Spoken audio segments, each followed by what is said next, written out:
Happy Thursday. We are almost done the book. I'm pretty sure we will be done on Saturday. Oh, look. Toothless over here. I got a little buddy over here and I got a little buddy over there. So, yep, Emma by Jane Austen. Let's get into it. We're almost done. I'm so excited. I'm so excited. We are starting with chapter 47. So what happened at the end of the last chapter? We found out that Frank Churchill is engaged to Jane Fairfax in some shady little business dealings. Okay, let's go. Chapter 47.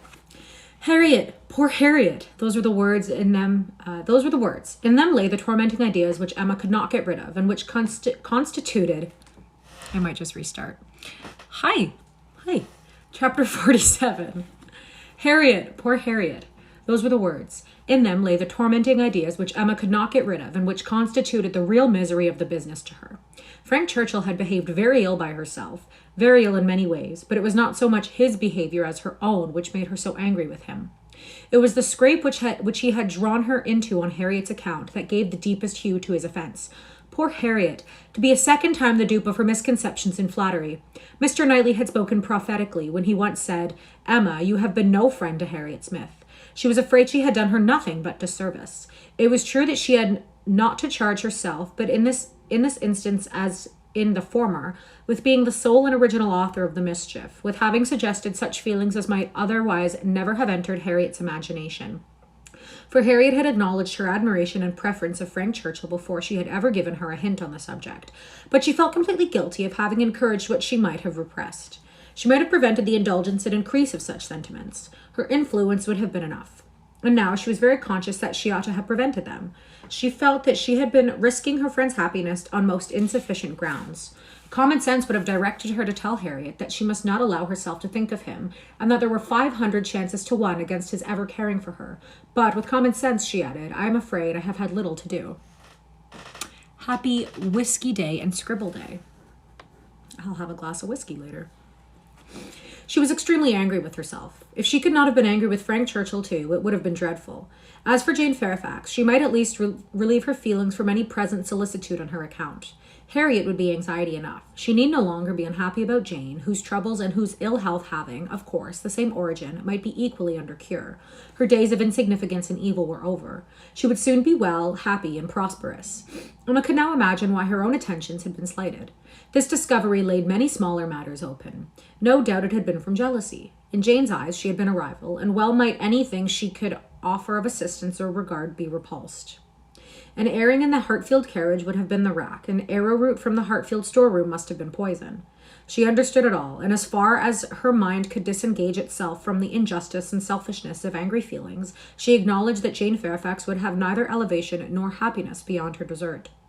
But poor Harriet was such an engrossing charge. There was little sympathy to be spared for anybody else. Emma was sadly fearful that the second disappointment would be more severe than the first. Considering the very superior claims of the object, it ought, and judging by its apparently stronger effect on Harriet's mind, producing reserve and self-command, it would. She must communicate the painful truth, however, and as soon as possible. An injunction of secrecy had been among Mr. Weston's parting words. For the present, the whole affair was to be completely a secret. Mr. Churchill had made a point of it as a token of respect to the wife he had so very recently lost, and everybody admitted it to be no more than due decorum. Emma had promised, but still Harriet must be accepted. It was her superior duty. In spite of her vexation, she could not help feeling it almost ridiculous that she should have the very same distressing and delicate office to perform by Harriet, which Mrs. Weston had just gone through by herself. Excuse me.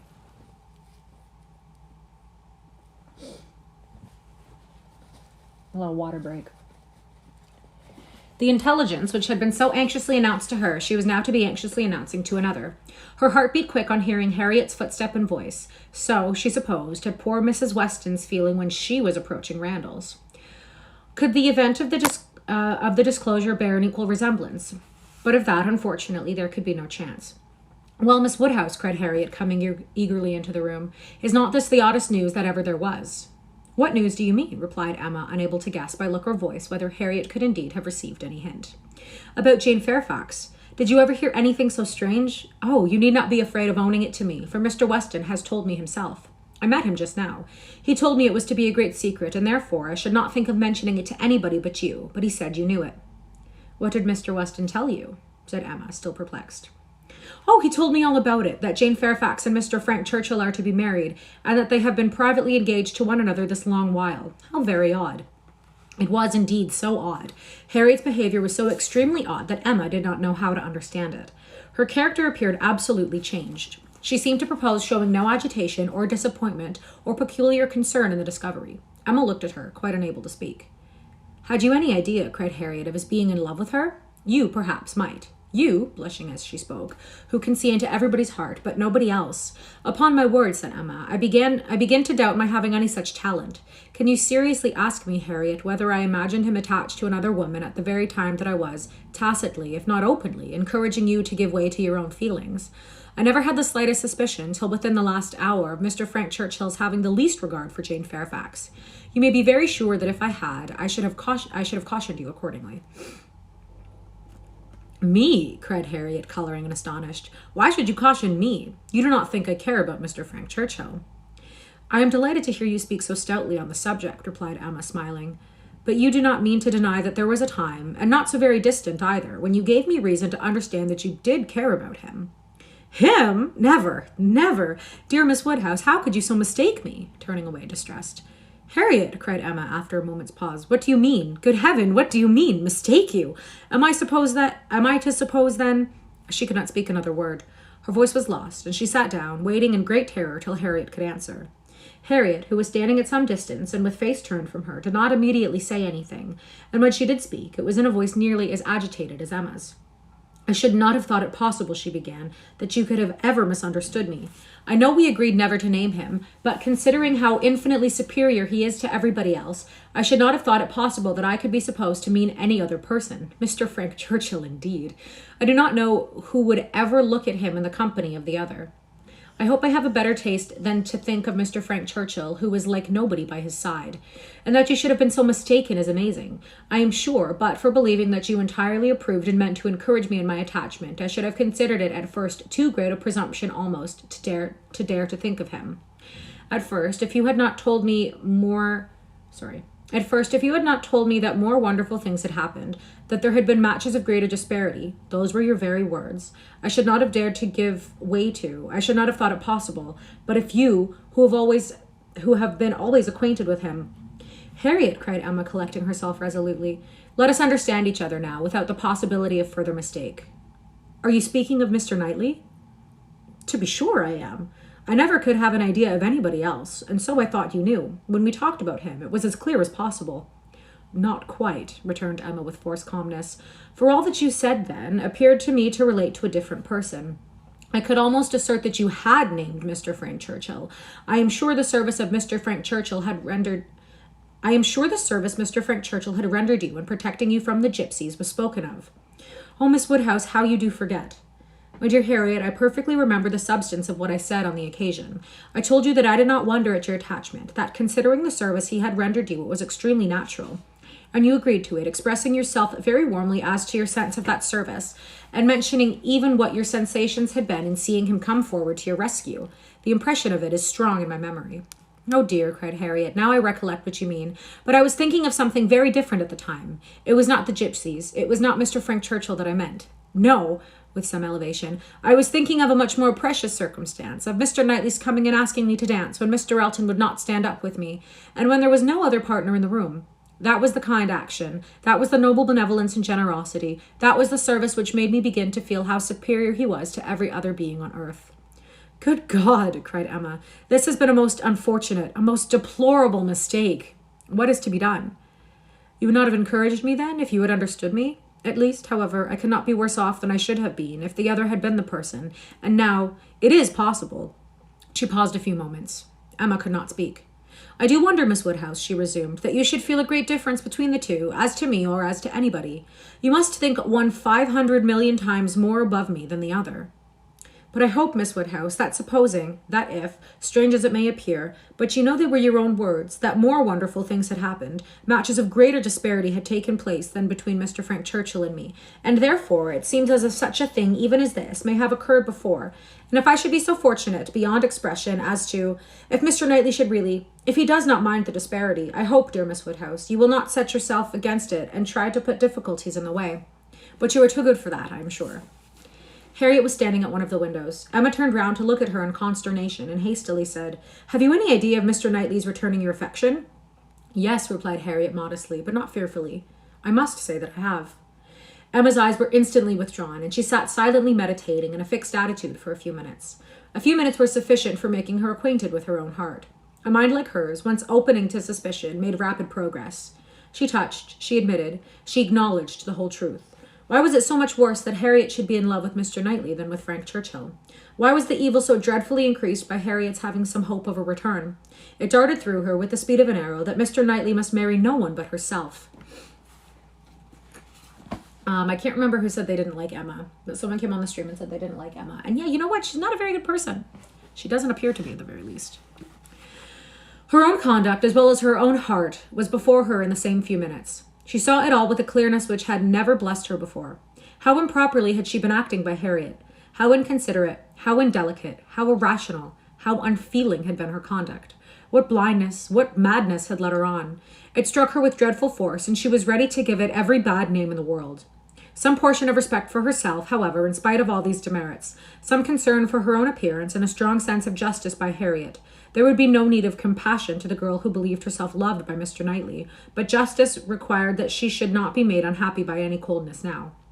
Gave Emma the resolution to sit and endure further with calmness, with even apparent kindness. For her own advantage, indeed, it was fit that the utmost extent of Harriet's hopes should be inquired into, and Harriet had done nothing to forfeit the regard and interest which had been so voluntarily formed and maintained, or to deserve to be slighted by the person whose counsels had never led her right.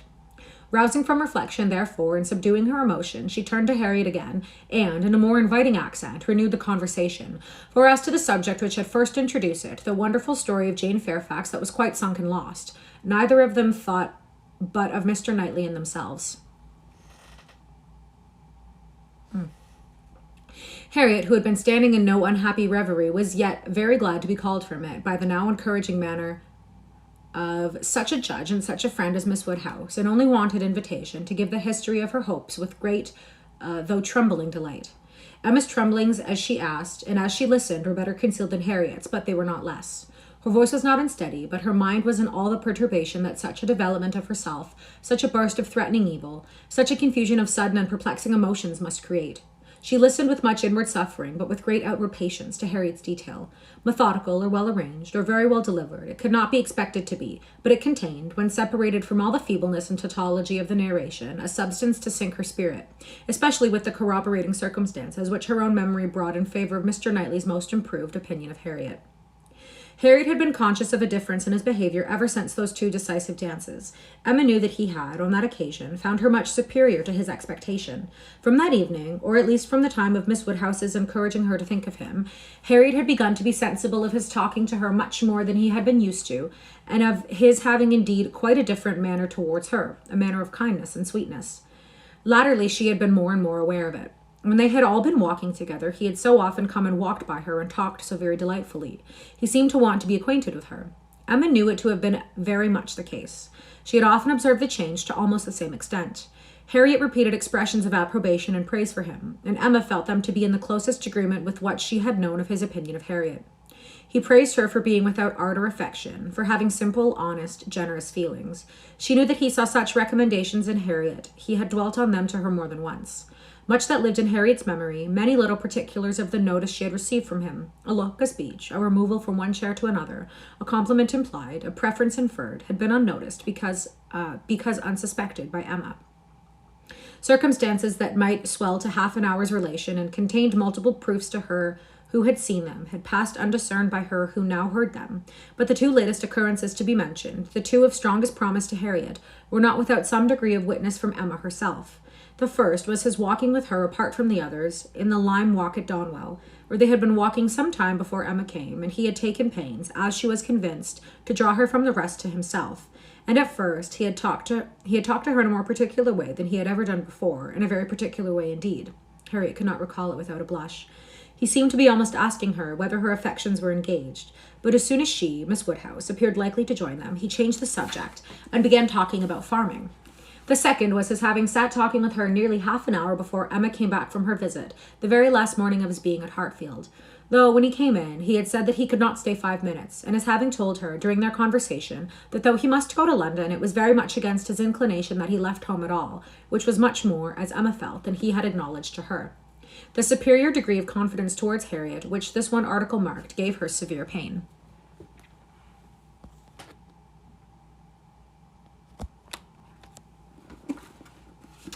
On the subject of the first of the two circumstances, she did, after a little reflection, venture the following question.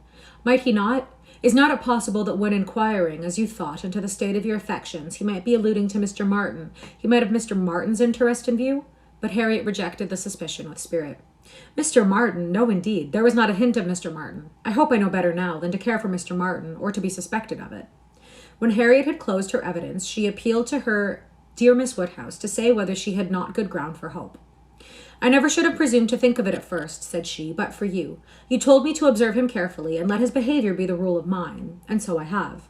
But now I seem to feel that I may deserve him, and that if he does choose me, it will not be anything so very wonderful. The bitter feelings occasioned by the speech, the many bitter feelings, made the utmost exertion necessary on Emma's side to enable her to say on reply, Harriet, I will only venture to declare that Mr. Knightley is the last man in the world who would intentionally give any woman the idea of his feelings for her more than he really does. Harriet seemed ready to worship her friend for a sentence so satisfactory, and Emma was only saved from raptures and fondness, which at that moment would have been dreadful penance, by the sound of her father's footsteps. He was coming through the hall. Harriet was too much agitated to encounter him. She could not compose herself. Mr. Woodhouse would be alarmed. She had better go. With most ready encouragement from her friend, therefore, she passed off through another door, and the moment she was gone, this was the spontaneous burst of Emma's feelings. Oh God, that I had never seen her! The rest of the day, the following night, were hardly enough for her thoughts. She was bewildered amidst the confusion of all that had rushed on her within the last few hours. Every moment had brought a fresh surprise, and every surprise must be matter of humiliation to her. How to understand it all? How to understand the deceptions she had thus been practicing on herself and living under? The blunders, the blindness of her own head and heart. She sat still. She walked about. She tried her own room. She tried the shrubbery. In every place, every posture, she perceived that she had acted most weakly, that she had been imposed on by others in a most mortifying degree, that she had been imposing on herself in a degree yet more mortifying, that she was wretched and should probably find this day by the beginning of wretchedness. To understand, thoroughly understand her own heart was the first endeavor. To that point when every leisure moment which her father's claims on her allowed, and every moment of involuntary absence of mind. How long had Mr. Knightley been so dear to her, as every feeling declared him now to be? When had his influence, such influence, began? When had he succeeded to take that place in her affection which Frank Churchill had once, for a short period, occupied? My dog's here. The dog's here, and then Toothless is there. Yeah. She looked back. She compared the two, compared them as they had always stood in her estimation from the time of the latter's becoming known to her, and as they must at any time have been compared by her, had it by any blessed felicity occurred to her to institute the comparison. She saw that there had never been a time when she did not consider Mr. Knightley as infinitely the superior, or when his regard for her had not been infinitely the most dear. She saw that in persuading herself, in fancying, in acting to the contrary, that she had been entirely under a delusion, totally ignorant of her own heart, and, in short, that she had never really cared for Frank Churchill at all. This was the conclusion of the first series of reflections. This was the knowledge of herself on the first question of inquiry which she reached, and without being long in reaching it. She was most sorrowfully indignant, ashamed of every sensation but the one revealed to her, her affection for Mr. Knightley. Every other part of her mind was disgusting. With insufferable vanity had she believed herself in the secret of everybody's feelings, with unpardonable arrogance proposed to arrange everybody's destiny. She was proved to have been universally mistaken, and she had not quite done nothing, for she had done mischief. She had brought evil on Harriet, on herself, and she too much feared on Mr. Knightley. Were this most unequal of all connections to take place, on her must rest all the reproach of having given it a beginning. For his attachment she must believe to be produced only by a consciousness of Harriet's, and even were this not the case, she would never have known Harriet at all but for her folly. Mr. Knightley and Harriet Smith. It was a union to distance every wonder of the kind. The attachment of Frank Churchill and Jane Fairfax became commonplace, threadbare, and stale in comparison, exciting no surprise, presenting no disparity, affording nothing to be said or thought. Mr. Knightley and Harriet Smith, such an elevation on her side, such a debasement on his. It was horrible to Emma to think how it must sink him in the general opinion, to foresee the smiles, the sneers, the merriment it would prompt at his expense, the mortification and disdain of his brother, the thousand inconveniences to himself. Could it be? No, it was impossible. And yet it was far, very far from impossible. Was it a new circumstance for a man of first-rate abilities to be captivated by very inferior powers? Was it new for one, perhaps too busy to seek, to be the prize of a girl who would seek him? Was it new for anything in this world to be unequal, inconsistent, incongruous, for chance and circumstance, as second causes, to direct the human fate? Emma's a little bit of a bitch. She's talking mad shit about her friend. She's a little bit of a bitch. Oh, had she never brought Harriet forward? Had she left her where she ought, and where he had told her she ought? Had she not, with a folly which no tongue could express, prevented her marrying the unexceptionable young man who would have made her happy and respectable in the line of life to which she ought to belong, all would have been safe. None of this dreadful sequel would have been. How Harriet could ever have had the presumption to raise her thoughts to Mr. Knightley. How she could dare to fancy herself the chosen of such a man till actually assured of it. But Harriet was less humble, had fewer scruples than formerly. Her inferiority, whether of mind or situation, seemed little felt. She had seemed more sensible of Mr. Elton's being to stoop in marrying her than she ought now seem to Mr. Knightley's. Alas, was not that her own doing too? Who had been at pains to give Harriet notions of self-consequence but herself? Who but herself had taught her that she was to elevate herself if possible, and that her claims were great to a high worldly establishment? If Harriet, from being humble, were grown in vain, it was her doing too. Okay. Chapter 48. Till now that she was threatened with its loss, Emma had never known how much of her happiness depended on first being with Mr. Knightley, first in interest and affection. Satisfied that it was so, and feeling it her due, she had enjoyed it without reflection, and only in the dread of being supplanted, found how inexpressibly important it had been. Long, very long, she felt she had been first, for, having no female connections of his own, there had been only Isabella whose claims could be compared with hers, and she had always known exactly how far he loved and esteemed Isabella. She had herself been first with him for many years past. She had not deserved it. She had often been negligent or perverse, slighting his advance, or even willfully opposing him, insensible of half his merits, and quarreling with him because he would not acknowledge her false and insolent estimation of her own. But still, from family attachment and habit, and thorough excellence of mind, he had loved her, and watched her over from a girl, with an endeavor to improve her, and an anxiety for her doing right, which no other creature had at all shared. In spite of all her faults, she knew she was dear to him. She might not say very dear. When the suggestions of hope, however, which might follow here, presented themselves, she could not presume to indulge them. Harriet Smith might think herself not unworthy of being peculiarly, exclusively, and passionately loved by Mr. Knightley. She could not. She could not flatter herself with any idea of blindness in his attachment to her. She had received a very recent proof of his impartiality. How shocked he had been by her behavior to Miss Bates. How directly, how strongly had he expressed himself to her on the subject. Not too strongly for the offense, but far, far too strongly to issue from any feeling softer than upright justice and clear-sighted goodwill. She had no hope, nothing to deserve the name of hope, that he could have the sort of affection for herself which was now in question. But there was a hope, at times a slight one, at times stronger, that Harriet might have deceived herself and be overrating his regard for her. Wish it she must, for his sake, be the consequence nothing to herself but his remaining single all his life. Could she be secure of that, indeed, of his never marrying at all? She believed she should be perfectly satisfied.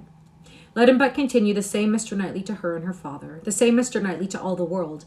Let Donwell and Hartfield lose none of their precious intercourse of friendship and confidence, and her peace would be fully secured. Marriage, in fact, would not do it for her. It would be incompatible with what she owed to her father and with what she felt for him. Nothing should separate her from her father. She would not marry, even if she were asked by Mr. Knightley. It must be her ardent wish that Harriet might be disappointed, and she hoped that when she were able to see them together again, she might at least be able to ascertain what the chances for it were. She should see them henceforward with the closest observance, and wretchedly as she had hitherto misunderstood even those she was watching, she did not know how to admit that she could be blinded here. He was expected back every day. The power of observation would be soon given. Frightfully soon it appeared when her thoughts were in one course. In the meanwhile, she resolved against seeing Harriet. It would do neither of them good. It would do the subject no good. to be talking of it further. She was resolved not to be convinced as long as she could doubt, and yet she had no authority for opposing Harriet's confidence. To talk would be only to irritate. She wrote to her, therefore, kindly but decisively, to beg that she would not, at present, come to Hartfield, acknowledging it to be her conviction, but all further confidential discussion of one topic had better be avoided, and hoping that if a few days were allowed to pass before they meet again, except in the company of others, she objected only a tete-a-tete, they might be able to act as if they had forgotten the conversation of yesterday. Harriet submitted and approved, and was grateful. This point was just arranged when a visitor arrived to tear Emma's thoughts a little from the one subject which had engrossed them, sleeping or waking, the last 24 hours. Mrs. Weston, who had been calling on her daughter-in-law elect, and took Hartfield in her way home, almost as much in duty to Emma as in pleasure to herself, to relate all the particulars of so interesting an interview. Mr. Weston had accompanied her to Mrs. Bates's and gone through his share of this essential attention most handsomely. But she, having then induced Miss Fairfax to join her in an airing, was now returned with much more to say, and much more to say with satisfaction than a quarter of an hour spent in Miss Bates's parlour, with all the encumbrance of awkward feelings, could have afforded. A little curiosity Emma had, and she made the most of it while her friend related. Mrs. Weston had set off to pay the visit in a good deal of agitation herself, and in the first place had wished not to go at all at present, to be allowed merely to write to Miss Fairfax instead, and to defer the ceremonious call till a little time had passed, and Mr. Churchill could be reconciled to this engagement's becoming known. As, considering everything, she thought such a visit could not be paid without leading to reports, but Mr. Weston had thought differently. He was extremely anxious to show his approbation to Miss Fairfax and her family, and did not conceive that any suspicion could be excited by it, or, if it were, that it would be of any consequence, for such things, he observed, always got about. Emma smiled and felt that Mr. Weston had very good reason for saying so. They had gone, in short, and very great had been the evident distress and confusion of the lady. She had hardly been able to speak a word, and every look and action had shown how deeply she was suffering from consciousness. The quiet, heartfelt satisfaction of the old lady, and the rapturous delight of her daughter, who proved even too joyous to talk as usual, had been gratifying, yet almost an affecting scene. They were both so truly respectable in their happiness, so disinterested in every sensation, thought so much of Jane, so much of everybody and so little of themselves, that every kindly feeling was at work for them. Miss Fairfax's recent illness had offered a fair plea for Mrs. Weston to invite her to an airing. She had drawn back and declined at first, but, on being pressed, had yielded, and, in the course of their drive, Mrs. Weston had, by gentle encouragement, overcome so much of her embarrassment as to bring her to converse on the important subject. Apologies for her seemingly ungracious silence in their first reception, and the warmest expressions of the gratitude she was always feeling towards herself and Mr. Weston, must necessarily open the cause. But when these effusions were put by, they had talked a good deal of the present and of the future state of the engagement. Mrs. Weston was convinced that such a conversation must be the greatest relief to her companion, pent up within her own mind as everything had so long been, and was very much pleased with all that she had said on the subject.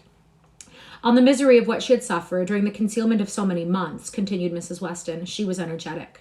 This was one of her expressions.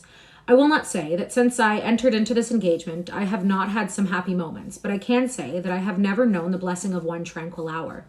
And the quivering lip, Emma, which uttered it, was an attestation that I felt at my heart. Poor girl, said Emma, she thinks herself wrong, then, for having consented to a private engagement? Wrong? No one, I believe, can blame her more than she is disposed to blame herself. The consequence, said she, has been a state of perpetual suffering to me, and so it ought. But after all the punishment that misconduct can bring, it is still not less misconduct. Pain is no expiation. I never can be blameless. I have been acting contrary to all my sense of right, and the fortunate turn that everything has taken, and the kindness I am now receiving, is what my conscience tells me ought not to be. Do not imagine, madam, she continued, that I was taught wrong. Do not let any reflection fall on the principles of the care of the friends who have brought me up. The error has been all my own, but I do assure you that, with all the excuse that present circumstances may appear to give, I shall yet dread making the story known to Colonel Campbell. Poor girl, said Emma again. She loves him excessively, then, I suppose. It must have been from attachment only that she could be led to form the engagement. Her affection must have overpowered her judgment. Yes, I have no doubt of her being extremely attached to him. I am afraid, returned Emma, sighing, that I must often have contributed to make her unhappy. On your side, my love, it was very innocently done, but she probably had something of it in her thoughts when alluding to the misunderstandings which she had given us hints of before. One natural consequence of the evil she had involved herself in, she said, was that of making her unreasonable. The consciousness of having done amiss had exposed her to 1,000 inquietudes and made her captious and irritable to a degree that had been hard for him to bear.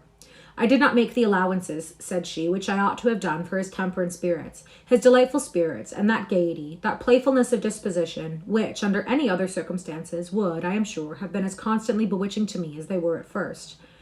She then began to speak of you, and of the great kindness you had shown her during her illness, and with a blush which showed me how it was all connected, desired me, whenever I had an opportunity, to thank you. I could not thank you too much, for every wish and every endeavour to do her good. She was sensible that you had never received any proper acknowledgment from herself. If I did not know her to be happy now, said Emma, seriously, which, in spite of every little drawback from her scrupulous conscience, she must be, I could not bear these thanks. For, oh, Mrs. Weston, if there was an account drawn up of the evil and the good I have done Miss Fairfax, well, checking herself and trying to be more lively, that is all to be forgotten. You are very kind to bring me these interesting particulars. They show her to the greatest advantage. I am sure she is very good. I hope she will be very happy. It is fit that the fortune should be on his side, for I think the merit will be all on hers. Such a conclusion could not pass unanswered by Mrs. Weston. She thought well of Frank in almost every respect, and, what was more, she loved him very much, and her defence was, therefore, earnest. She talked with a great deal of reason, and at least equal affection, but she had too much to urge for Emma's attention. It was soon gone to Brunswick Square or to Donwell. She forgot to attempt to listen, and when Mrs. Weston ended with, "We have not yet had the letter we are so anxious for, you know, but I hope it will soon come," she was obliged to pause before she answered, and at last obliged to answer at random before she could at all recollect what letter it was which they were so anxious for. "Are you well, my Emma?" was Mrs. Weston's parting question. "Oh, perfectly. I am always well, you know. Be sure to give me intelligence of the letter as soon as possible." Mrs. Weston's communications furnished Emma with more food for unpleasant reflection by increasing her esteem and compassion and her sense of past injustice towards Miss Fairfax. She bitterly regretted not having sought a closer acquaintance with her, and blushed for the envious feelings which had certainly been, in some measure, the cause. Had she followed Mr. Knightley's known wishes in paying that attention to Miss Fairfax, which was every way her due, had she tried to know her better, had she done her part towards intimacy, had she endeavoured to find a friend there instead of in Harriet Smith, she must, in all probability, have been spared from every pain which pressed on her now. Birth, abilities, and education had been equally marking one as an associate for her to be received with gratitude, and the other, what was she?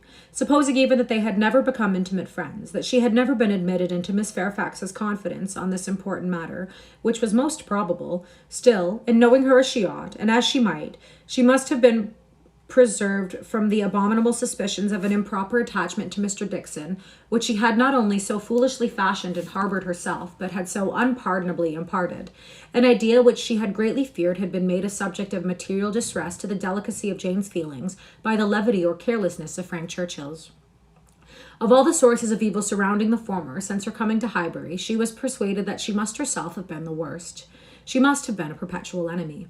They could never have been all three together without her having stabbed Jane Fairfax's peace in 1,000 instances, and, on Box Hill perhaps, it had been the agony of a mind that would bear no more. The evening of this day was very long and melancholy at Hartfield.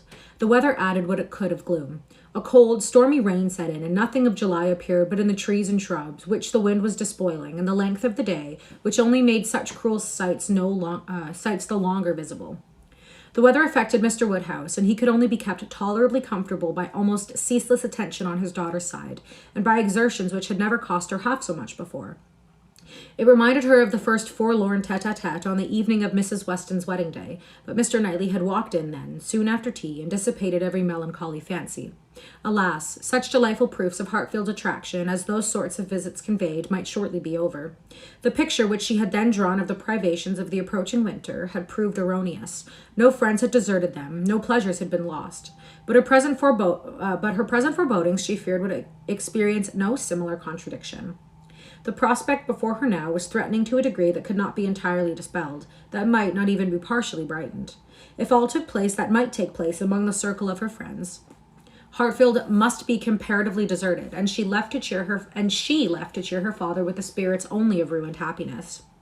The child to be born at Randalls must be a tie there even dearer than herself, and Mrs. Weston's heart and time would be occupied by it. They should lose her, and probably, in great measure, her husband also. Frank Churchill would return among them no more, and Miss Fairfax, it was reasonable to suppose, would soon cease to belong to Highbury. They would be married and settled either at or near Anscombe. All that were good would be withdrawn, and if to these losses the loss of Donwell were to be added, what would remain of cheerful or of rational society within their reach? Mr. Knightley to be no longer coming there for his comfort, no longer walking in at all hours, as if ever willing to change his own home for theirs. How is it to be endured?